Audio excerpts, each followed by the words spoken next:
Welcome back to Coffee with Danny and V, everyone. I am Vanessa Ford, one of the co-founders of Menolabs and the host of Coffee with Danny and V. Joining me today, as always, is the other co-host and co-founder, Danielle Jacobs. Good morning, good afternoon, and good evening. She wants to do it every time. I do. Every time I'm sitting there thinking about what I'm going to say. And it's because for us it's like Coffee with Danny and V, and we shoot this in the mornings. But I know that you guys could be watching it in the afternoon or in the evening or any time during the day. So I always sit there and want to say, and it always reminds me of the Truman Show, of the good morning, good evening, and good night. So maybe sometime we should actually do an evening one with wine. Ooh. I like this. I like it. I mean, wine's good. Yes, this is good. This is good. Hey, sometimes a good idea happens. Today we want to talk to you about the myths of menopause because we know that there are a lot of them out there. We know that you may have some questions around the things that you hear, the things you read online or don't read online because the information just isn't out there. So we're going to dive into the major myths that we see women asking us about all the time. I think you'll find it really informative. There's going to be some stuff in this conversation that I think you're going to want to hear, so stay tuned. And I would say the biggest myth that women have around menopause is that it happens when you're old. Yeah. And I mean old as in like after retirement, my hair's turning like full gray, not one gray hair, but like, I'm in that stage of life where I am full gray. Like that's when I think women really think that menopause starts, and it's a big myth. It is a myth, and it's a myth because the average age of menopause in the United States is 51. So, fact number one.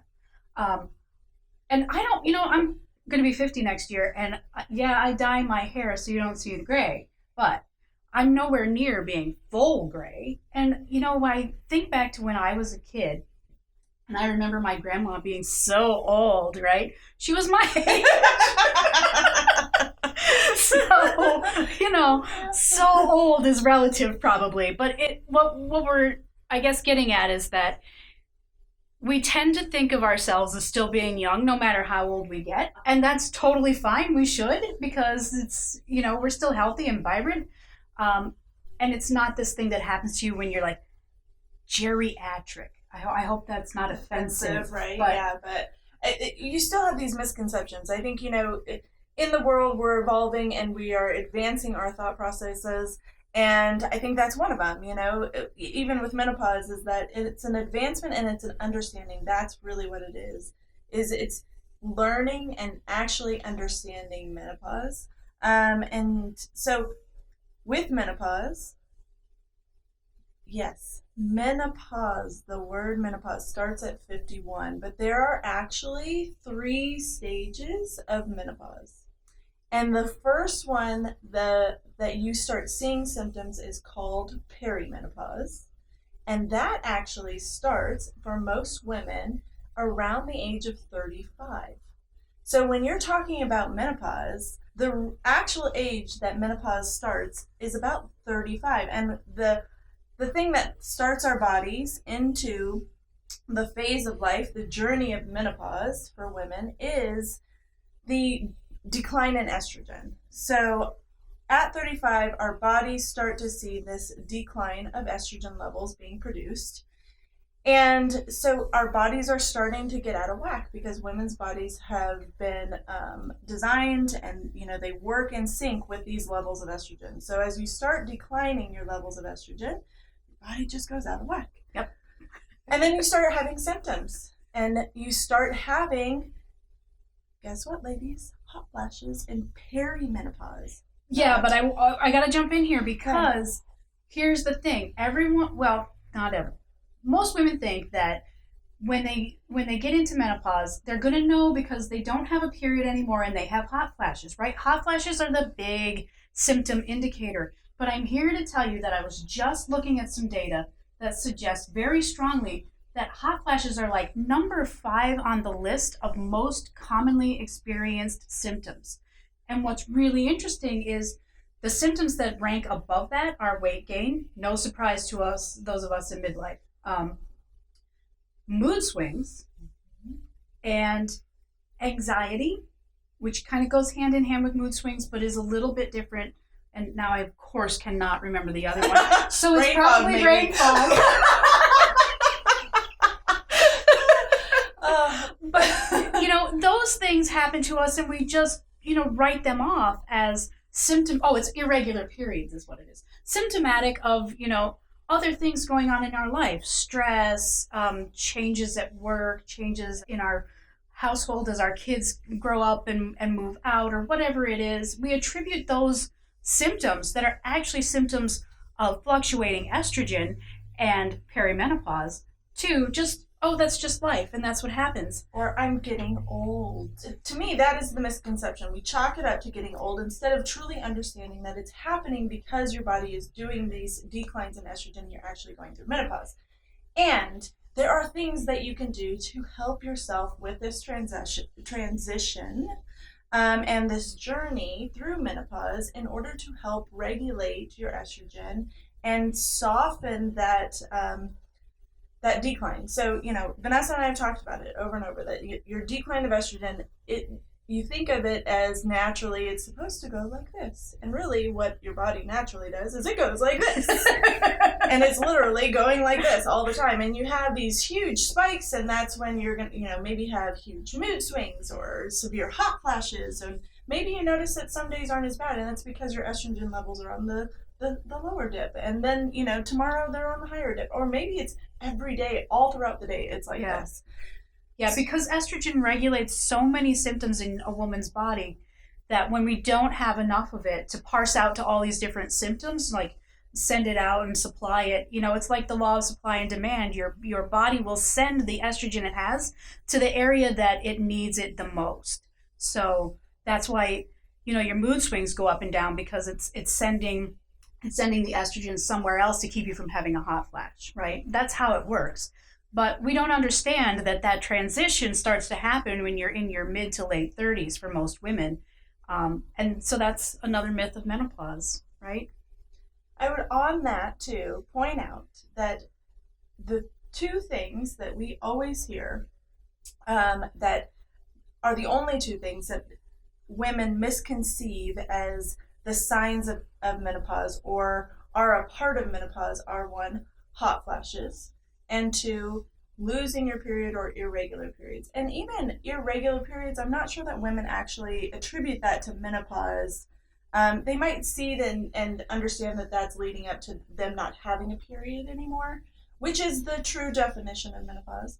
But there's 40 plus symptoms of menopause. Those mood swings are symptoms of menopause. Your dry eyes. Yeah, if you blink your eyes and it feels like sandpaper, that is a sign that you're approaching menopause and your estrogen is fluctuating, which I had no idea, right? Yeah. I just was like, oh, okay, I live in the desert, right? And I have some allergies, and it must dry be that. Here. Yeah. So another one, body odor.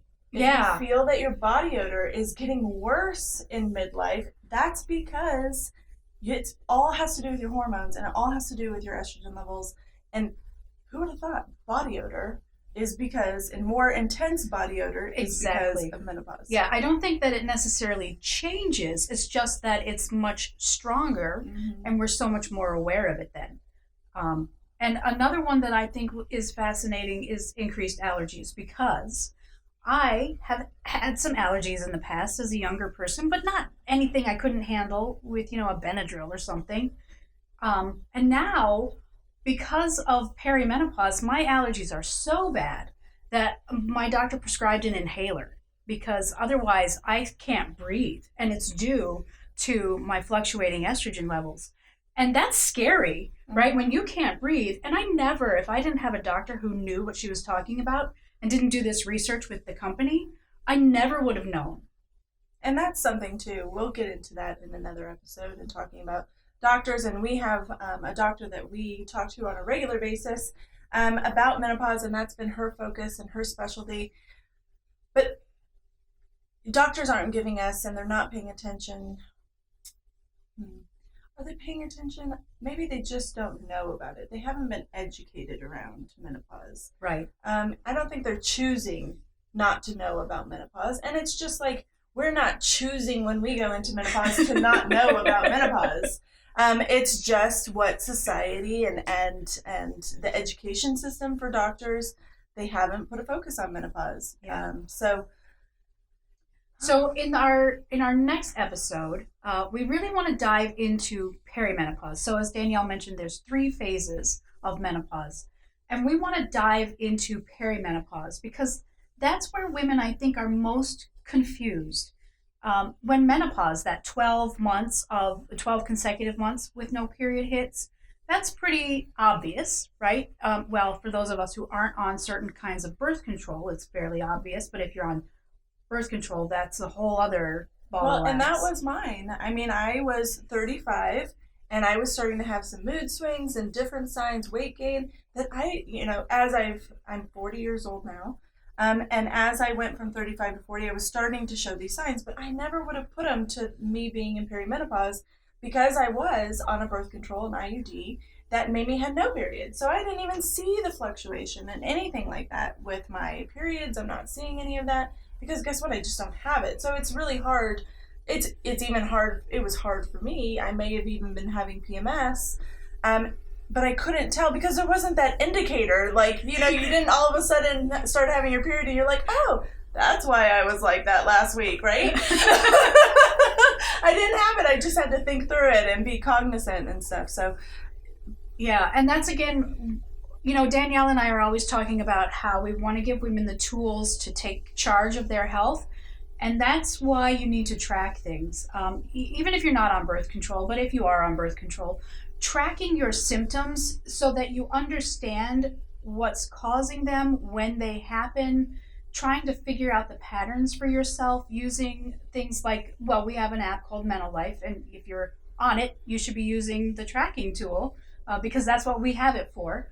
You want to keep track of these things so that you get insights into what's happening in your body. And if you can find a system like Mental Life that allows you to look at your insights and really dive into that, that's going to be really helpful. That's why we have that tool. But in our next episode, we're going to talk about perimenopause. We're going to share some personal stories. We're going to get a little TMI maybe. But you know what? If we don't share with each other, we don't know what to expect and how to fix it. So we invite you to come back for that one. And anything we missed? I can't think of it. Brain fog. There are other myths about menopause, and if you have more questions about the myths around menopause, the things you've heard and you want to get answers about, go ahead and let us know, and we will try to answer them in an upcoming episode. And until then, we'll see you next time. Bye-bye.